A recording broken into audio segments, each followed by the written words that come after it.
নমস্কার বন্ধুরা, welcome back to my channel Joyita Sagar again. তো তোমরা সবাই কেমন আছো? আশা করছি ভালো আছো। আর আমরাও কিন্তু আছি এক রকমের। তো সকাল সকাল বড়দের প্রণাম জানিয়ে এবং ছোটদের আমার অনেকটা ভালোবাসা জানিয়ে আজকে একটা সুন্দর ব্লগ শুরু করছি। তো সকালবেলা উঠেই তো যেটা কাজ থাকে সবারই বিছানা গোছা। তো তোমাদের দাদাভাইয়ের সঙ্গে ও যখন ডিউটিতে ছিল তখনই কন্ট্রাক্ট হয়েছিল যে তুমি রাতে বিছানা মানে ফেলবে, আমি সকালে বিছানা তুলবো।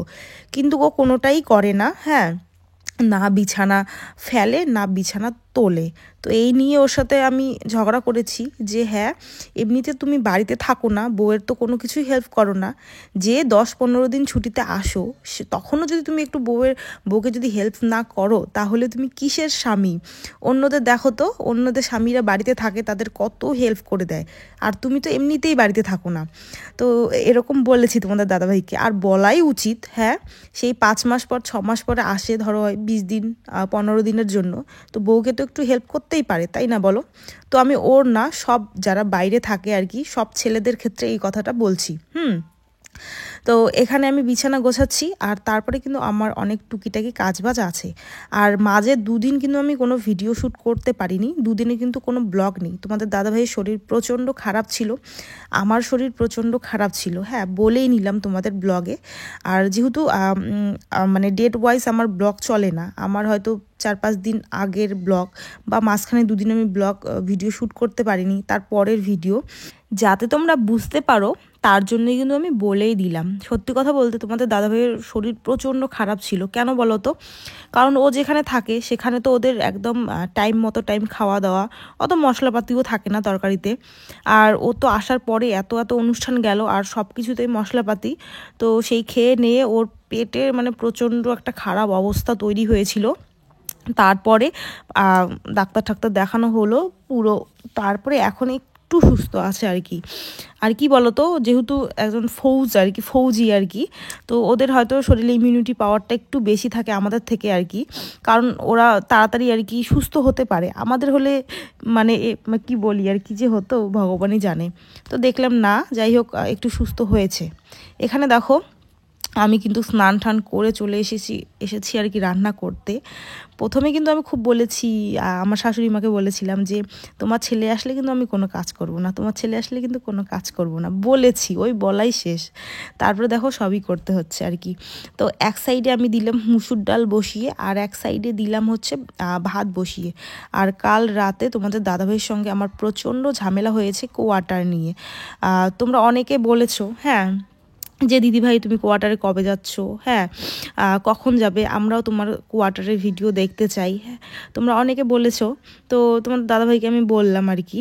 আর যখন আমি শুনেছি ওর একটা বাঙালি বন্ধু আছে, তার বউকে নিয়ে যাওয়ার কথা ছিল না, কিন্তু তোমরা ভাবো তার বউকে নিয়ে গেছে।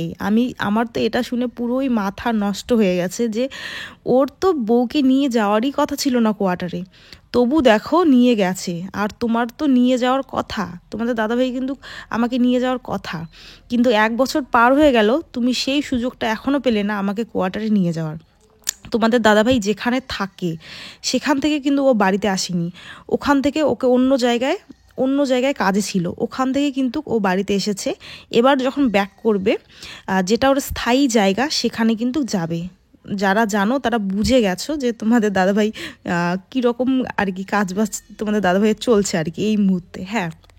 তো এখন যেখানে যাবে সেখানে কিন্তু মোটামুটি একটা কোয়ার্টার আছে। সত্যি কথা বলতে সবাই তো বউদের নিয়ে যায় না, কিন্তু কোয়ার্টার আছে। কিন্তু কথার কথা, তোমাদের দাদাভাই যাওয়ার পরেই যদি ওকে আবার অন্য জায়গায় পাঠিয়ে দেয়, মানে এমন অবস্থায় আছে যে ওর স্থায়ী কোনো কিছুই নেই। হ্যাঁ, ওকে চাইলে ওখান থেকে অন্য জায়গায় পাঠিয়ে দিতে পারে, আবার না চাইলে ওখানেই থাকতে পারে, এরকম একটা ব্যাপার। আর যদি ফ্যামিলি নিয়ে যায় তাহলে অবশ্যই ওকে ওখানেই কোনো অফিসিয়াল কাজ বাঁচে, যেহেতু আগেও করেছে অফিসিয়াল কাজ, তখন তোমাদের দাদাভাইয়ের আমাকে নিয়ে যাওয়ার কথা ছিল, কিন্তু আমার বিয়ের 1 বছর হয়নি, তো বাড়ি থেকে আপত্তি ছিল আর কি, 1 বছর হয়নি জন্য তখন নিয়ে যায়নি। তো তারপরে সেই অফিসিয়াল কাজ 3-4 মাস করেছিল, করার পরে কিন্তু ওকে কিন্তু অন্য জায়গায় পাঠিয়ে দিয়েছে। তারপর থেকে তো 1 বছর পার হয়ে গেল, আর নিয়ে যাওয়ার কোনো নাম ঠিকানা নেই। তো এখন দেখো, এখন ও কিন্তু আবার সেই জায়গায় ফিরছে। হ্যাঁ, আর এখন কি বলি আর তোমাদের, পোড়া কপাল আমার, মানে যখনই সুযোগ মেলে তখনই এটা নাতে ওটা নাতে ওটা করে করে কিন্তু হচ্ছে না। তো এবার তোমাদের বলে দিই সাফ সাফ, এবার ওর নিয়ে যাওয়ার কোনো চান্স নেই, কারণ ও তো কোয়ার্টারই নেয়নি। যেখানে কোয়ার্টার আর কি আছে মোটামুটি, সেখানে ও তো ছিল না, ও অন্য জায়গায় ছিল। আর এখন যেখানে যাচ্ছে সেখানে মানে ওর স্থায়ী জায়গা, আর সেখানে কোয়ার্টার আছে, বললাম টুকটাক কোয়ার্টার আছে। আর ওর বন্ধু বউকেও নিয়ে গেছে। আর আমাদের এই সাইডেও একজন আছে, তোমাদের দাদাভাইয়ের বন্ধু, তার সে কিন্তু প্রথমে বিয়ে করেই বউকে নিয়ে গেছিলো ওখানে। হ্যাঁ, নিয়ে যাওয়ার পরে তারপর বউ প্রেগনেন্ট হয়, তারপর মানে 6-7 মাস পরে বাড়িতে বউকে রেখে যায়, তারপর বাচ্চা হয়েছে। হওয়ার পরে কিন্তু দেখো 6 মাস বাচ্চাটার হতে না হতেই কিন্তু বউকে নিয়ে গেছে। এটাকেই বলে ভালোবাসা। সত্যি কথা বলতে বলো তোমরা, তাহলে ভাবো, বাচ্চার বয়স 6 মাস হতে না হতে বউকে নিয়ে গেছে, তাহলে বউ বাচ্চাকে কতটা ভালোবাসে। তো কি বলবো আর, এখন আমার কপালে যদি না থাকে তাহলে নাই, আর কি করা যাবে বলো। কিন্তু দেখা যাক, তোমাদের দাদাভাই বলেছে এবার গিয়ে একটা তো ব্যবস্থা করবেই।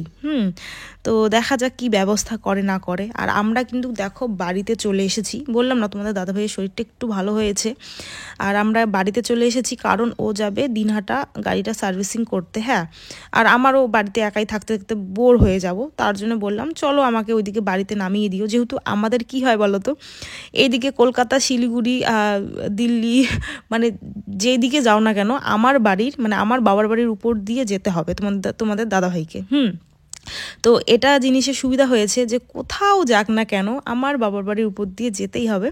আর যদি কোনো কাজেও যায় আমাকে রেখে যেতে পারবে, এরকম একটা সুবিধার জন্যেই আমি হয়তো সবসময় বাবার বাড়িতে ঢুকতে পারি। না হলে যদি আমার শ্বশুর বাড়ি আগে হতো, বাবার বাড়ি পরে হতো, তাহলে এটা কোনো দিনও হতে পারতো না। ওই জন্যেই হয়, কারণ আমার শ্বশুর বাড়ি আগে আমার বাবার বাড়ি। তো এখানে দেখো মা রান্না করছে ডিম।